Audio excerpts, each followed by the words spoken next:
Video like जरूर कर लीजिए और ऐसे वीडियो लगातार फ्री में पाने के लिए चैनल को तुरंत सब्सक्राइब कर लीजिए और बेल आइकन को जरूर टैप कर लीजिए ताकि आगे भी सारे वीडियो आपको मिलते रहे। यूट्यूब में फॉलो करते हैं तो प्लीज ये वाला फ्री टेलीग्राम चैनल जरूर ज्वाइन कर लीजिएगा। सारे नोटिफिकेशन सारे अपडेट यहीं पे आते हैं, ध्यान रखिए। हेलो फ्रेंड्स, एग्ज़ाम प्रिपरेशन में मैं प्रियंका एक बार फिर से आप सभी का बहुत बहुत स्वागत करती हूँ। यूपी पीसीएस 2024 प्रीलिम्स एग्ज़ाम के लिए मोस्ट इम्पॉर्टेंट टॉपिक की सीरीज चल रही है, इसी को आज कंटिन्यू कर रहे हैं। और इंडियन पॉलिटी का मैंने टॉपिक लिया है कॉन्स्टिट्यूएंट असेंबली और इसका निर्माण, मतलब संविधान सभा और संविधान का जो निर्माण है उससे रिलेटेड जितने भी तथ्य हैं वो सारे के सारे हम एक वीडियो में कवर करेंगे। न्यू हैं आप चैनल पर तो ये क्लास डेली दोपहर 1 बजे देखेंगे और रात को 9 बजे टेस्ट सीरीज़ देखने को मिलेगी। मेरे साथ आप प्रैक्टिस कर सकते हैं। फुल लेंथ मॉक टेस्ट चल रहा है और सब्जेक्ट वाइज भी टेस्ट सीरीज़ चल रही है। इसके अलावा आप पेड कोर्स में इंटरेस्टेड हैं तो आप स्टडी फॉर सिविल सर्विसेज का पेड कोर्स ज्वाइन कर सकते हैं। न्यू पेड कोर्स लॉन्च हुआ है, मात्र 1600 रुपये में आप प्रीलिम्स एग्ज़ाम को टारगेट करते हुए अपनी प्रिपरेशन कर सकते हैं और मात्र 800 रुपये में आप आर री एग्ज़ाम के लिए, जिसके लिए अभी भी ठीक ठाक समय है, आप अपनी प्रिपरेशन कंटिन्यू कर सकते हैं। तो चलिए बिना देर की आज की क्लास स्टार्ट करते हैं। तो भारत में संविधान सभा के जो गठन का पहला विचार था वो 1934 में पहली बार एम.एन. राय ने रखा था। राय भारत में वामपंथी आंदोलन के प्रखर नेता थे। 1935 में भारतीय राष्ट्रीय कांग्रेस ने पहली बार भारत के संविधान के निर्माण के लिए आधिकारिक रूप से संविधान सभा के गठन की मांग की थी। तो कई बार प्रश्न बनता है कि सबसे पहले संविधान के निर्माण का विचार किसके पास आया, किसने सुझाया, तो ये आपको यहाँ पर याद करना रहता है। 1938 में भारतीय राष्ट्रीय कांग्रेस की ओर से पंडित जवाहरलाल नेहरू ने घोषणा की कि स्वतंत्र भारत के संविधान का निर्माण वयस्क मताधिकार के आधार पर चुनी गई संविधान सभा द्वारा किया जाएगा और इसमें कोई बाह्य हस्तक्षेप नहीं रहेगा। नेहरू की इस मांग को अंततः ब्रिटिश सरकार ने सैद्धांतिक रूप से स्वीकार कर लिया और इसे सन 1940 में अगस्त प्रस्ताव के नाम से जाना जाता है। तो 1940 में अगस्त प्रस्ताव द्वारा पहली बार मांग स्वीकार की गई थी। सन 1942 में ब्रिटिश सरकार के कैबिनेट मंत्री थे सर स्टैफर्ड क्रिप्स तथा ब्रिटिश मंत्रिमंडल के एक सदस्य और एक स्वतंत्र संविधान के निर्माण के लिए ब्रिटिश सरकार के एक प्रारूप प्रस्ताव के साथ भारत आए। इस संविधान को द्वितीय विश्व युद्ध के बाद अपनाया जाना था, 1939 से 45 तक जो चला। क्रिप्स प्रस्ताव को मुस्लिम लीग ने अस्वीकार कर दिया। मुस्लिम लीग की मांग थी कि भारत को 2 स्वायत्त हिस्सों में बांट दिया जाए जिसकी अपनी संविधान सभाएं हों। अंततः ब्रिटिश सरकार द्वारा एक कैबिनेट मिशन को भारत भेजा गया। अब इस मिशन ने 2 संविधान सभाओं की जो मांग है इसको ठुकरा दिया, लेकिन उसने ऐसी संविधान सभा के निर्माण की योजना सामने रखी जिसने मुस्लिम लीग को काफ़ी हद तक संतुष्ट कर दिया था। अब इनको आप नोट्स बना करके या फिर कहीं पे शॉर्ट नोट्स के फॉर्म में अगर आप प्रिपेयर कर रहे हैं तो इन पॉइंट्स को ज़रूर नोट कर लीजिए। अक्सर प्रश्न बनता है कि संविधान के निर्माण और आम कानूनों को लागू करने के अलावा संविधान सभा ने निम्न कार्य भी किए थे। कौन कौन से? संविधान सभा ने मई 1949 में राष्ट्रमंडल में भारत की सदस्यता का सत्यापन किया।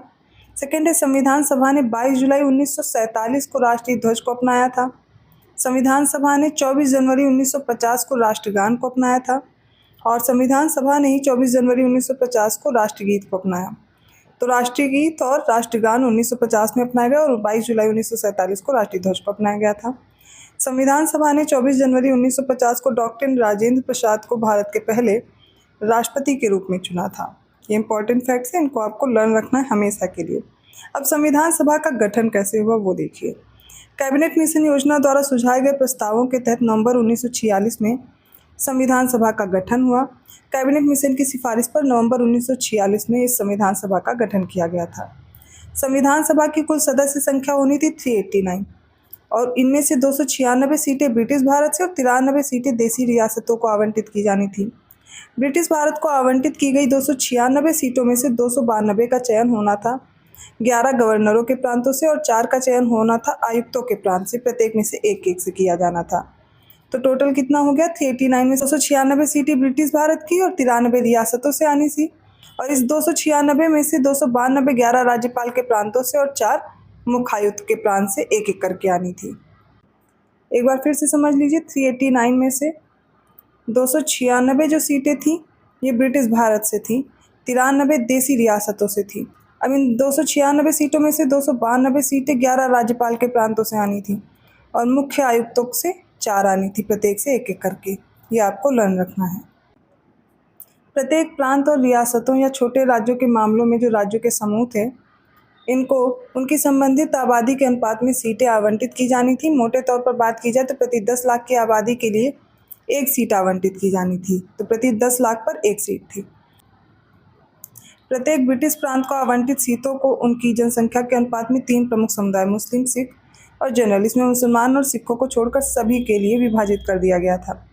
प्रत्येक समुदाय के प्रतिनिधियों को समुदाय के सदस्यों द्वारा प्रांतीय विधानसभा में चुना जाना था और मतदान एकल संक्रमणी मत के माध्यम से आनुपातिक प्रतिनिधित्व की विधि द्वारा किया जाना था। रियासतों के प्रतिनिधियों को रियासतों के प्रमुखों द्वारा मनोनीत किया जाना था, ये याद रखिएगा। अब बात करेंगे संविधान सभा के चुनाव की।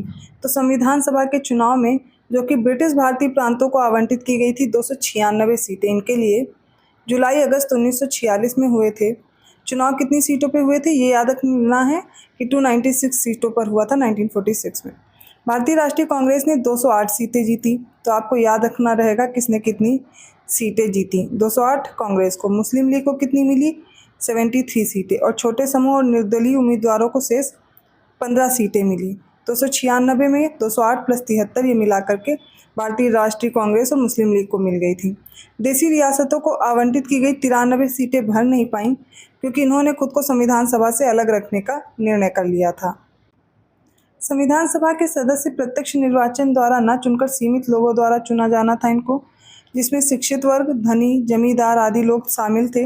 लेकिन सभा में भारतीय समाज के सभी वर्ग थे, हिंदू, मुस्लिम, सिख, पारसी, एंग्लो इंडियन, भारतीय ईसाई, SC ST के सभी प्रतिनिधि शामिल थे, जिसमें इन सभी वर्गों की महिलाएं भी शामिल हैं।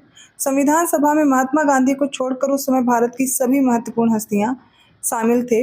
इसमें महात्मा गांधी और मोहम्मद अली जिन्ना संविधान सभा में शामिल नहीं रहे थे। अब बात की जाए संविधान सभा की कार्यप्रणाली के बारे में, तो 9 दिसंबर 1946 को संविधान सभा ने अपनी पहली बैठक की। मुस्लिम लीग ने बैठक का बहिष्कार किया और पाकिस्तान के एक अलग राज्य पर बल दिया। इस प्रकार बैठक में केवल 211 सदस्यों ने भाग लिया था। सबसे पुराने सदस्य थे डॉक्टर सच्चिदानंद सिन्हा और एक फ्रांसीसी प्रथा का पालन करते हुए विधानसभा में इनको अस्थायी अध्यक्ष के रूप में चुना गया था। दूसरी बैठक कब हुई? 11 दिसंबर 1946 को। इसमें डॉक्टर राजेंद्र प्रसाद को सर्वसम्मति से संविधान सभा का स्थायी अध्यक्ष चुना गया था। SC मुखर्जी और VT कृष्णाचार्य, इनको याद रखिएगा, ये संविधान सभा के उपाध्यक्ष के रूप में चुने गए थे, अर्थात संविधान सभा में उस वक्त 2 उपाध्यक्ष थे। 13 दिसंबर 1946 को जवाहरलाल नेहरू ने संविधान सभा में एक ऐतिहासिक उद्देश्य प्रस्ताव को पेश किया था। अब समय कितना लगा इस संविधान के निर्माण में, तो सबसे पहले देख लेंगे 2 साल 11 माह 18 दिनों का समय लगा। कुल 11 बैठकें हुई। इसमें संविधान निर्माताओं ने लगभग 60 देशों के संविधानों का अवलोकन किया था और इसके प्रारूप पर 114 दिनों तक विचार भी हुआ। संविधान के निर्माण में कुल खर्च कितना आया? तो 64 लाख रुपए का खर्च आया था। 26 नवंबर 1949 को, यानी जो 11वां सत्र था, ये आखिरी दिन था जब संविधान को अंगीकार किया गया। इन 11 सत्रों को छोड़कर संविधान पर सदस्य के हस्ताक्षर के लिए संविधान सभा की बैठक अंततः हुई थी 24 जनवरी 1950 को, तो ये 12वीं बैठक थी। बेनेगल नरसिंह राव, BN राव जिनको बोलते हैं, संविधान सभा के संवैधानिक सलाहकार के रूप में नियुक्त किए गए थे। ये जो अंबेडकर कई बार आपको दे दिया जाता है तो आप लोग भ्रमित हो जाते हैं, इसलिए अलग से दिया गया पॉइंट की याद रखिएगा। 26 नवंबर 1949 को भारत के लोगों द्वारा संविधान को अंगीकृत, अधिनियमित और आत्मार्पित किया गया। यहाँ पर इन वर्ड्स को याद रखिएगा, अंगीकृत, अधिनियमित और आत्मार्पित। इनमें से कोई शब्द आएगा तो आप 26 नवंबर 1949 को चूज करेंगे। लेकिन संविधान पूर्ण रूप से लागू कब हुआ? तो 26 जनवरी 1950 को लागू हुआ था। तो ये संविधान सभा से रिलेटेड जो इंपॉर्टेंट फैक्ट्स हैं वो आपने देखे। जिन्हें हिंदी में नहीं समझ में आ रहा वो एक बार इंग्लिश में देख लेंगे। मैं आपको दिखा दे रही हूँ ये PDF, जिससे आप अपने नोट्स प्रिपेयर कर सकते हैं।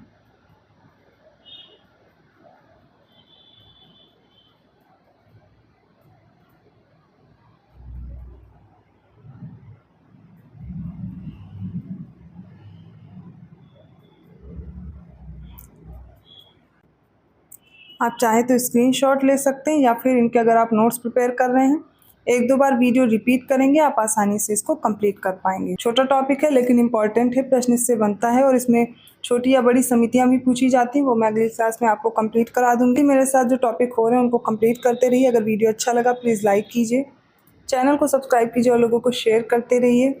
आप इनकी PDF प्राप्त करना चाहते हैं, आप क्लासेस पाना चाहते हैं, तो इसके लिए आपको कोर्स परचेज करना होगा। RO री एग्ज़ाम की प्रिपरेशन कर रहे हैं या फिर UP PCS, इनसे संबंधित और भी जो अपडेट्स हैं वो इस चैनल पर मिलते रहते हैं। आप शॉर्ट्स वीडियो और अदर वीडियोस भी देखते रहिए, जिनसे आपको हेल्प मिलती रहेगी। आप स्टडी फॉर सिविल सर्विसेज का ऐप डाउनलोड करके अपना कोर्स परचेज कर सकते हैं और अभी 20% का डिस्काउंट चल रहा है, तो आप ज्ञान सर कूपन कोड अप्लाई करेंगे, आपको डिस्काउंट मिल जाएगा। मैं मिलती हूँ ऐसे ही कंटेंट के साथ नेक्स्ट वीडियो में, तब तक के लिए धन्यवाद।